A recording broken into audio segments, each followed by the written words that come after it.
بسم اللہ الرحمن الرحیم۔ شروع کرتا ہوں اللہ کریم کے بابرکت نام سے جو ظاہر اور چھپی ساری کائناتوں کا اکیلا خالق اور مالک ہے۔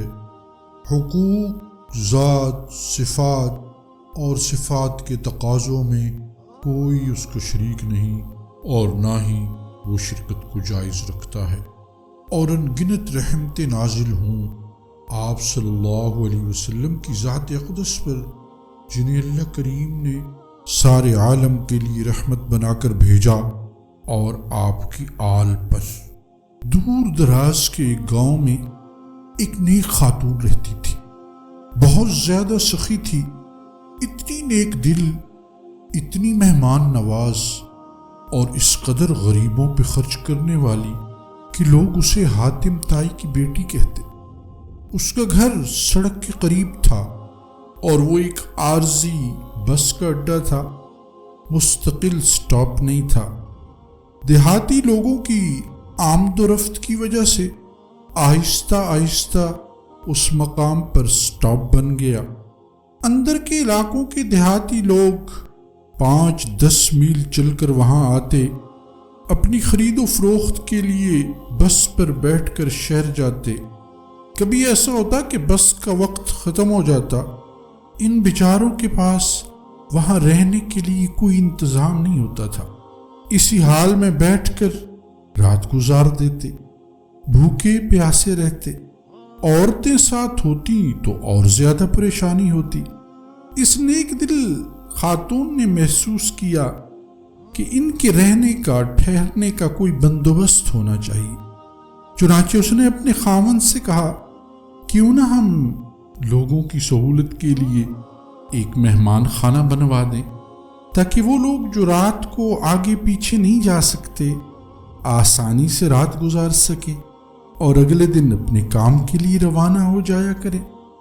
خاوند کو اپنی نیک دل بیوی کی یہ بات بہت پسند آئی، چنانچہ اس نے مہمان خانہ بنوا دیا، ایک آدمی ملازم رکھ لیا جو ان کے لیے کھانا پکانے کا بندوبست کرتا۔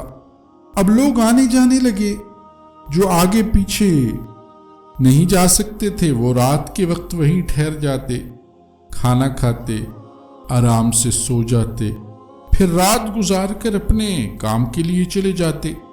کسی نام نہاد خیر خواہ نے خاوند کو کہا کہ یہ آپ کی بیوی تو آپ کو کنگال کر دے گی، روزانہ اتنا کھانا پکتا ہے، فالتو اور نکمے لوگ آ کر کھا جاتے ہیں، ایسی سخاوت کا کیا فائدہ؟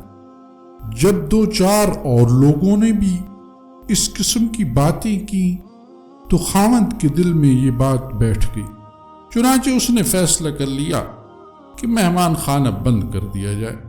بیوی کو پتہ چلا، پریشان ہوئی کہ ہم تو اتنے زمیندار ہیں، اتنی گندم آتی ہے ہر سال، سارا سال بھی مہمان نوازی کرتے رہیں تو ہمیں کوئی فرق نہیں پڑتا، اس کا ثواب ہمیں الگ سے ملتا، اب یہ نیکی کا ذریعہ بند ہو رہا ہے۔ لیکن بہرحال وہ خاوند کے سامنے خاموش ہو گئی، لیکن موقع کی تلاش میں رہی۔ ایک دن خاوند سے کہنے لگی کہ میری طبیعت کچھ بوجھل اور اداس سی ہے، گھر میں رہ کر تھوڑی سی اکتاہٹ سی ہو گئی ہے، کیوں نہ زمینوں سے ذرا ہو آؤں؟ اس نے کہا بہت اچھا۔ خاوند اسے اپنی زمینوں پہ لے گیا۔ ان کی زمینوں میں کنواں، باغ اور فصلیں، سبزہ اور درخت۔ وہ تھوڑی دیر ادھر ادھر چہل قدمی کے بعد کنویں کے کنارے آ کر بیٹھ گئی، کنویں کے اندر دیکھنا شروع کر دیا۔ خاوند نے اسے کہا چلو گھر چلتے ہیں، کہنے لگی ہاں چلتے ہیں۔ پھر دوبارہ کنویں کے اندر جھانکنے لگی۔ خاوند نے جب 2-3 دفعہ اسے کنویں میں جھانکتا دیکھا تو کہا اللہ کی بندی یہ کنویں میں کیا دیکھ رہی ہو؟ کہنے لگی میں دیکھ رہی ہوں کہ خالی ڈول پانی میں جا رہے ہیں اور بھر بھر کر واپس آ رہے ہیں، مگر کنویں کا پانی جیسا ہے ویسا ہی ہے، اس میں کوئی کمی نہیں آئی۔ اس نے کہا او اللہ کی بندی، سارا دن اور ساری رات بھی تو ادھر بیٹھی رہے اور اس پانی کو دیکھتے ہی رہے تو ایسے ہی خالی ڈول بھر بھر کے آتے رہیں گے مگر پانی میں کمی نہیں آئی۔ جب خاوند نے یہ بات کہی تو اس نیک دل خاتون نے کہا، اچھا اگر کنویں کا پانی واقعی ختم نہیں ہوتا تو اللہ نے ہمارے گھر کے اندر بھی تو ایک کنواں جاری کیا تھا، لوگ خالی پیٹ آتے تھے اور پیٹ بھرے واپس جاتے تھے، تمہیں کیوں ڈر ہوا کہ اللہ تعالیٰ تمہارے اس کنویں کے پانی کو ختم کر دیں گے؟ بیوی کی بات سن کر خاوند کے دل پہ چوٹ لگی، کہنے لگا بس مہمان خانے کو دوبارہ جاری کرتا ہوں۔